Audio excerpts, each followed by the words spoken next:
Hello everyone, a beautiful good morning to one and all. I hope you all well. आज का topic है classification and characteristics of disabilities part 1। Sorry, यहाँ ये part 2 होगा। मैंने part 2 लिखना भूल गई। कल मैंने आपको विजुअल इम्पेयरमेंट पढ़ाया था जो कि पार्ट 1 था, दैट इज़ पार्ट 2। ओके, तो जो हम 21 डिसेबिलिटीज़ पढ़ रहे हैं, जो हमारी RPWD एक्ट 2016 वाली है, उसी में ही ये सेकंड पार्ट रहेगा। ठीक है, तो आज हम इसमें हियरिंग इम्पेयरमेंट पढ़ते हैं कि कैसे कैसे हियरिंग लॉस होता है और क्या होता है हियरिंग लॉस। ऑलराइट, सो आगे बढ़ते हैं, लेट्स स्टार्ट। हियरिंग इम्पेयरमेंट, श्रवण बाधिता। According to the rights of person with disabilities act 2016, deaf means क्या होता है? जो पूरी तरीके से बहरे हैं, ठीक है, जिनको सुनने में प्रॉब्लम है, जो पूरी तरीके से बहरे हैं, that means N individual having 70 decibel. यहाँ डीबी जो है ये एक यूनिट है जिसको डेसिबल बोलते हैं, जिससे हम हियरिंग पावर को मीज़र करते हैं। ठीक है, 70 dB hearing loss in speech frequencies in both years. एक सबसे इम्पॉर्टेंट चीज़ ये है, जिसको ईयर में प्रॉब्लम होगी, मीन्स कि जिसको सुनने में प्रॉब्लम होगी उसको बोलने में भी प्रॉब्लम होगी। ठीक है, तो यहाँ पर हम दोनों ही चीज़ कैलकुलेट कर रहे हैं। यहाँ पर 70 dB हियरिंग लॉस मीन्स कि वो पूरी तरीके से नहीं सुन सकता अपने दोनों ही कानों से। ठीक है, और उसको बोलने में भी प्रॉब्लम होगी। ओके, नेक्स्ट इसका सेकंड पार्ट क्या है? जैसे अभी हमने लास्ट वीडियो में कवर किया था विजुअल इम्पेयरमेंट में ब्लाइंडनेस एंड लो विज़न, तो 21 डिसेबिलिटीज़ में 2 कंप्लीट हुए थे। जस्ट लाइक दैट यहाँ पर भी 2 कंप्लीट होंगे, एक हमारा जो डीफ है वो, और एक हार्ड ऑफ हियरिंग। ठीक है, एक पूरी तरीके से बहरापन होना और एक बहुत ही ज़्यादा कठिनाई से थोड़ा कुछ सुनना। ठीक है, या ये भी ना के ही बराबर समझिए, हार्ड ऑफ हियरिंग। ठीक है, इसका मीन्स क्या है? An individual having 70 dB to 70 decibel hearing loss in speech frequencies in both ear. Means कि यहाँ स्पीच में भी रहेगा और दोनों ही कान में भी दिक्कत रहेगी। ये हमेशा से कंफर्म रखिएगा कि जो नहीं सुन सकता है उसको बोलने में भी प्रॉब्लम रहेगी। ठीक है, तो ये हो गया हमारा deaf and hard of hearing.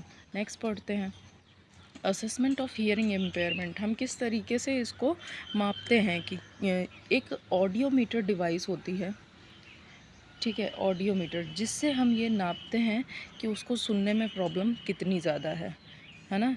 इसकी डेफिनेशन आप यहाँ से पढ़ सकते हैं, बस आपने ये याद रखना है कि हम एसेस कैसे करते हैं हियरिंग इम्पेयरमेंट को, तो ऑडियोमीटर डिवाइस से करते हैं यूज़। ओके, नेक्स्ट देखिए क्या है। अब हम यहाँ पर असेसमेंट किस किस तरीके से करते हैं? 2 तरीके का असेसमेंट होता है, फॉर्मल, एक इनफॉर्मल। फॉर्मल में क्या चीज़ें आती हैं वो ये हैं, और इनफॉर्मल में क्या आती हैं ये। फर्स्ट पढ़ते हैं ऑडियोलॉजिस्ट, जो मशीन्स के द्वारा चेक करता है, दैट मीन्स कि एक डॉक्टर होगा वो ऑडियोलॉजिस्ट है। स्पेशल एजुकेटर, जो हमें जो दिव्यांग छात्रों को शिक्षा देता है, वो पहले से शिक्षित किया जाता है कि वो कैसे कैसे बच्चों को आइडेंटिफाई करेगा, तो यहाँ स्पेशल एजुकेटर हो गया। साइकोलॉजिस्ट, जिनको भी पहले से ही सबके ही बारे में पढ़ाया जाता है, तो वो कर सकता है। स्पीच थेरेपिस्ट, जो बोलने की आपको प्रैक्टिस करवाते हैं, स्पेशल बच्चों को स्पेशल थेरेपिस्ट वो। और सोशल वर्कर, जैसे आप कहीं काम कर रहे हो या कुछ, सोशल वर्कर हर एक यूनिट के अलग अलग अपनी अपनी जगह होते हैं। ठीक है, तो ये भी पता लगा सकते हैं। Informal teaching, sorry, informal assessment कैसा रहता है? यहाँ ऑब्जर्वेशन बाय पेरेंट्स, जैसे पेरेंट्स ने आवाज़ लगाई और बच्चा नहीं सुन पा रहा है, दैट मीन्स कि पेरेंट्स ऑब्जर्व करता है कि बच्चे में हियरिंग इम्पेयरमेंट है। चाइल्ड बिहेवियर, जैसे बहुत ज़्यादा शोर हो रहा है और उस बच्चे को कुछ भी नहीं समझ में आ रहा है, वो अपना नॉर्मल जैसे रहता है वैसे ही रह रहा है, दैट मीन्स कि उसको हम असेस कर सकते हैं। ऑब्जर्वेशन बाय टीचर्स, जैसे बच्चे को हमने क्लास में भेजा, बहुत छोटा सा बच्चा है, और पहले तो पेरेंट्स ही पता लगा लेते हैं, समटाइम जैसे पेरेंट्स डांट रहे हो, ना हो समझ पा रहे हो, तब टीचर्स इस चीज़ को ऑब्ज़र्व करते हैं। ठीक है, नेक्स्ट स्लाइड में देखते हैं क्या है। अब यहाँ पर क्लासिफिकेशन समझिए कि सबका अलग अलग हियरिंग लॉस के बारे में बताया गया है। जो नॉर्मल हियरिंग लॉस होता है वो -10 to 15 डेसिबल होता है, जिसमें हम बहुत रेयर से बहरेपन से जूझ रहे होते हैं।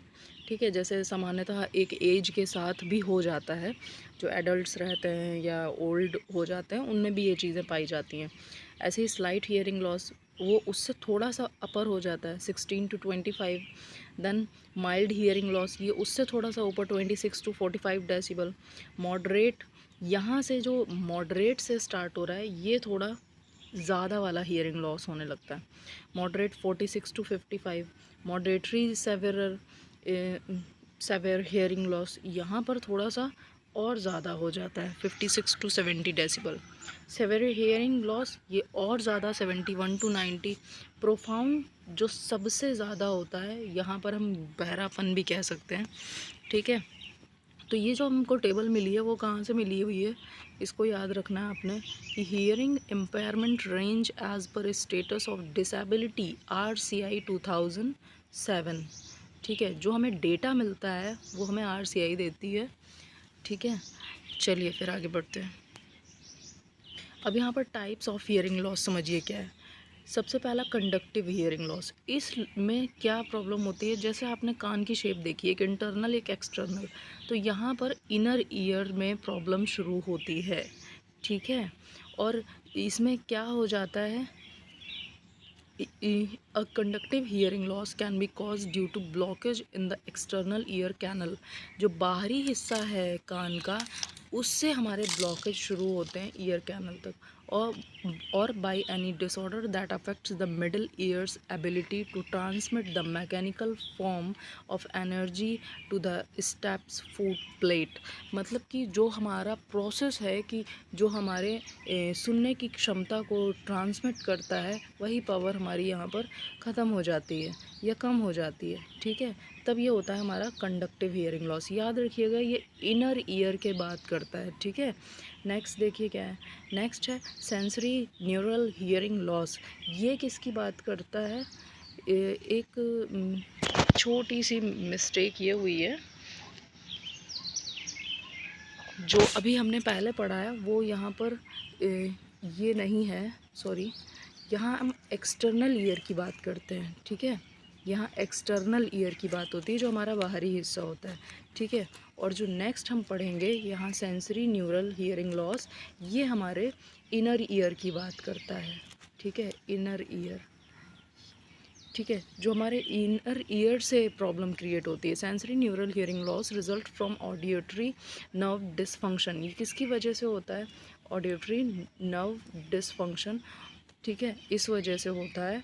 और बस आपने बस इतनी ही छोटी सी चीज़ याद रखनी है, बहुत ज़्यादा नहीं याद रखनी है। ठीक है, कि आपके टाइप्स ऑफ क्या हैं, टाइप्स ऑफ हियरिंग लॉसेस कितने हैं। फर्स्ट हो गया आपका कंडक्टिव हियरिंग लॉस, नेक्स्ट हो गया आपका सेंसरी न्यूरल हियरिंग लॉस, जो कि इसमें ये किस में है, ये आपका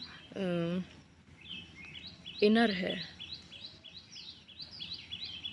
ठीक है, और ये आपका क्या था, ये एक्सटर्नल है। ठीक है, अब हम इसके बाद लास्ट पढ़ेंगे जो मिक्स्ड हियरिंग लॉस है। ये एक्सटर्नल प्लस इनर होता है, एक्सटर्नल प्लस इनर। ठीक है, अब इसमें देखिए इट्स अ कॉम्बिनेशन, देख रहे हैं ना, combination of conductive component with the sensory neural hearing overlaying part of all of the audiometric range tested, so along with the irreversible hearing loss caused by auditory nerve disorder or in the inner ear. There is also a dysfunction of the middle ear mechanism that makes hearing loss even more worsen. ठीक है, आपके 3 type हो गए, जिसमें एक में external है, एक में इंटरनल है, और मिक्स्ड हियरिंग लॉस में दोनों ही का कॉम्बिनेशन है। ऑलराइट, ठीक है, फिर आज हम हियरिंग इम्पेयरमेंट को ही कंप्लीट करते हैं। नेक्स्ट हम इंटेलेक्चुअल पर आएंगे। तो एक एक करके मैंने सारी डिसेबिलिटीज़ आपने बहुत अच्छे से क्लियर करवानी है। आप बहुत अच्छे से इस चीज़ को पढ़िए, और ये एक कंफर्म रहता है नेट JRF के एग्ज़ाम में, डिसेबिलिटी से एक क्वेश्चन ज़रूर आता है, 1 या 2 क्वेश्चन ज़रूर आते हैं। ठीक है, वीडियो को अच्छा लगा हो तो प्लीज़ लाइक कीजिए, अपने फ्रेंड्स के साथ शेयर कीजिए जो BEd M.Ed BA education MA education कर रहे हों, जो DLEd कर रहे हों। ठीक है, thank you so much guys. Okay, have a nice day, bye bye.